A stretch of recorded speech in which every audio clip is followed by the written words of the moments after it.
Então, Fausto, se fala muito na questão de, vamos falar assim, um jargão popular para algumas pessoas, esteroides ou o vulgo bomba, né? Bomba. E todo mundo acha que aquilo ali é uma coisa, porra, meu irmão, vamos dizer, é do capeta, tu vai ter câncer, tu vai morrer. E, na verdade, com o tempo, eu aprendi na minha vida de atleta que o atleta vai procurar uma performance, não é para o cara ficar bombadão, grandão, bonitão, vamos dizer assim. Certo. O cara quer a performance, o quê? Melhorar o tempo dele, melhorar a questão das lesões, que, porra, parece que vira o super-homem com aquela porra. A tua lesão muscular melhora, algumas até na questão ligamentar. Eu não sei se isso é lenda ou é verdade. Certo. E agora, com o avanço da medicina, pessoas que querem o quê? Pô, que eu acho que texto é vida. Me corrija se eu estiver errado. Porra, você quando atinge uma determinada idade, você para de produzir e isso vem o envelhecimento, você perde disposição. E as pessoas criaram um tabu que essa porra é do mal. Assim, Cristiano, isso é realmente polêmico, né? Quando você quer falar de anabolizante, né? De bomba, né? Que é o que a gente escuta há muitos anos já, né? Isso não é de agora. Não, né? Agora, no mínimo, sei lá, desde que eu nasci. Exatamente. Exatamente. Mas antigamente usaram de uma forma totalmente desconhecida e descontrolada, né? Então, assim, até quando você pensa em esteroide anabolizante, hoje, até na parte científica, que é o que a gente se baseia como médico, existem alguns tabus, existem preconceitos quando você elabora um artigo científico, um trabalho científico para falar sobre anabolizante. Mas a gente tem que deixar bem claro para a sociedade, de uma forma geral, que o anabolizante, o esteroide anabolizante, ele tem sim suas indicações, né? Mas, lógico, você tem que ter um acompanhamento de um médico, um acompanhamento de um profissional, primeiro que saiba o que esteja fazendo, né? Segundo, que não seja simplesmente um prescritor, né? E terceiro, será que esse indivíduo realmente precisa de esteroide? Será que aquele momento que ele está te procurando é o momento que o organismo dele realmente está com uma deficiência desse hormônio? Às vezes não, né? Será que a deficiência de hormônio que ele tem, para ele suprir isso, ele precisa usar hormônio? Ou ele precisa dormir bem? É verdade. Ou ele precisa emagrecer?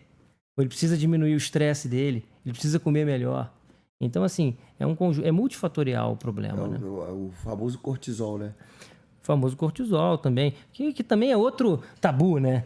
Porque o cortisol é um hormônio fundamental. Sem cortisol a gente não vive, né? Então você tem que ter cortisol, né? O cortisol, ele não é o hormônio do estresse, ele é o hormônio que controla o estresse. Vamos lá, então fala pra gente o que é o cortisol. O cortisol é um hormônio produzido numa glândula, duas glândulas que ficam acima de cada rim, chamado suprarrenal, e é um hormônio que é produzido principalmente quando o corpo se encontra numa situação de estresse. Por exemplo, quando a minha glicemia está baixa, a minha glicose sanguínea está baixa, o teu organismo vai lá, induz a produção de cortisol para manter essa glicemia estável. Então, o cortisol ele tem essa e várias outras funções, mas essa é uma das funções. Por exemplo, produção energética. Eu preciso de energia. O cortisol é liberado para fazer com que o seu corpo utilize as reservas energéticas e libere essa energia. Então, o cortisol é fundamental. O problema do cortisol é quando você tem um desequilíbrio de produção. Aí você tem o cortisol excessivamente sendo liberado e isso leva a alguns problemas, né? Isso pode levar à diminuição, por exemplo, da imunidade, isso pode levar a uma perda acentuada de massa muscular, tá? Mas são situações específicas, tá? E que se investiga através dos exames. Que se investiga através dos exames, que geralmente vão estar vinculadas a doenças, né? Porque como é que a gente começou a estudar isso? A partir das doenças. Então, existem doenças que você tem um excesso de cortisol plasmático, mas é uma patologia, né? Uma patologia que é estudada dentro da medicina na endocrinologia. Então, você trata esse doente, tá? Então, tem que tomar cuidado. Então, por exemplo, eu vou dosar o cortisol. Eu tive muito médico fazendo isso. Eu vou dosar o cortisol em jejum. Será que tem funcionalidade isso? Será que é padrão para alguma coisa? Eu estou lidando com um hormônio que varia o dia inteiro. Lógico que de manhã você espera uma certa concentração diferente dos outros horários, mas será que ele está mostrando para a gente que realmente é a variação de cortisol do dia inteiro? Entendi. Não, né? Então, assim, tem que tomar um pouco de cuidado com isso. Hormônio de estresse, então não posso ter. Não, tem que ter. Só que tem que... Se ele existe é por algum motivo, né? Lógico. É básico pensar isso. Não, ele é o hormônio que controla o estresse.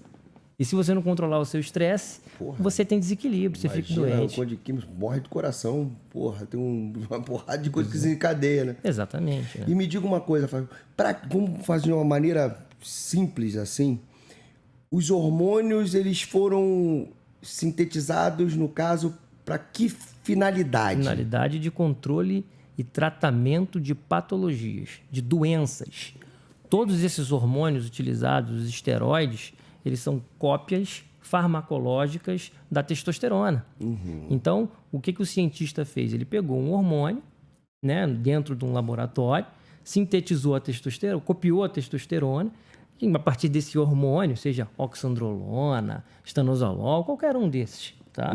Eles são cópias da testosterona, porque eles conseguem se ligar num receptor da testosterona tecidual e exercer ali a ação. Só que aí, no laboratório, você consegue modificar a ação desse hormônio. Potencializar. Né? Potencializa, você deixa ele mais tempo ligado ao que a gente chama de receptor. É o caldo do time release. É por isso que hoje consegue fazer uma droga time release. Hoje você tem tecnologia para tudo isso, né? Aí entra a questão da utilização com indicação clínica, né, de esteroides anabolizantes, com critérios, sempre tem que ter, não pode deixar de ter critério, dessas drogas, desses fármacos, de uma forma mais controlada. Né? E de que maneira, Fausto, você vê a seguinte maneira?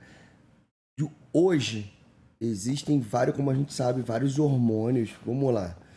O hormônio do crescimento, GH, que hoje, não sei, de repente já tem até uma coisa hoje mais potente, melhor, mas que a gente produz até os 21 anos, se eu não me engano, né? Não tem, dizem, né? O GH é o seguinte, né, Cristiano? O GH, na fase que você está em crescimento, que a gente chama de longitudinal, que é o crescimento da altura, você tem aumento longitudinal dos ossos, por exemplo. É uma criança que vai crescer, um adolescente que vai crescer, e o homem até uma certa faixa etária, a mulher até outra, geralmente.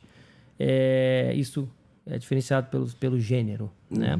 Mas o GH ele é produzido durante a vida inteira. Só que até a fase do crescimento longitudinal, ele tem essa ação. Mas aí ele muda, ou o teu receptor que muda a maneira de recebê-lo? Não, o que acontece é o seguinte, você continua produzindo o GH, lógico que numa quantidade menor, você não precisa crescer mais. Senão vai ter aquele gigantismo, né? Exatamente, o gigantismo, exatamente. Mas o que acontece é que depois dessa fase de crescimento, ele passa a ser um hormônio que participa do metabolismo. Caralho. Então ele estimula a síntese proteica, ele estimula a lipólise, que é utilizar quando você tem a quebra da gordura do tecido adiposo para possivelmente ser metabolizado, para produzir energia. Enfim, ele passa a ter uma função metabólica e também de crescimento, mas do ponto de vista celular, né? Não do ponto de vista longitudinal apenas. Isso, né? Isso que é o perigoso, né? Isso que é o perigoso. Porque, de repente, meu irmão, me diga uma... Aí, vamos lá, uma outra coisa, todo mundo fala, tomar bomba dá câncer. Olha só, é uma predisposição que ela vai ser, o teu gatilho vai ser apertado, ou realmente vai tomar bomba, você tem o risco de pegar um câncer? Não. Até hoje, embasamento científico, tá? Quando a gente pega a literatura médica, você tem associação do uso de esteroides com possível câncer hepático. Tá? Até hoje esse, ok? Os outros não. Agora, óbvio, né? Se é uma mulher que, por exemplo, uma paciente que tem um nódulo na mama, esse nódulo é benigno, né? Quer dizer que não tem malignidade, tá? Não tem característica de ser um câncer. Se essa mulher usar o esteroide com câncer, com um nódulo benigno, para a ciência hoje não tem tanto problema. Agora, se ela tem um nódulo maligno, você vai potencializar o crescimento. Entendi. Isso acontece. Assim também o GH. Então, a questão mesmo, se você já está com, vamos dizer, com o câncer, você vai fazer que ele...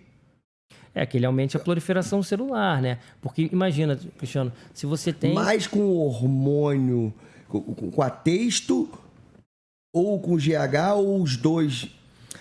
Aí você imagina assim, que você tem um hormônio, ele quando está na circulação sanguínea, ele vai agir onde ele tiver receptor. Então, se você pensar que naquele tecido que, por exemplo, você está com uma proliferação celular descontrolada, isso é uma neoplasia maligna, você tem receptor de hormonal, a ideia é que ele se ligue naquele receptor e ali ele estimule. Cara, imagina o porradão que não vai. Pois é, aí você imagina. Mas assim, falta muito isso, falta esse tipo de informação na literatura. Mas por quê? Não tem interesse? Não gera lucro? Não, cara, porque na verdade, assim, para você produzir um trabalho científico, na grande maioria das vezes, você tem que passar também esse trabalho científico por um comitê de ética. Né?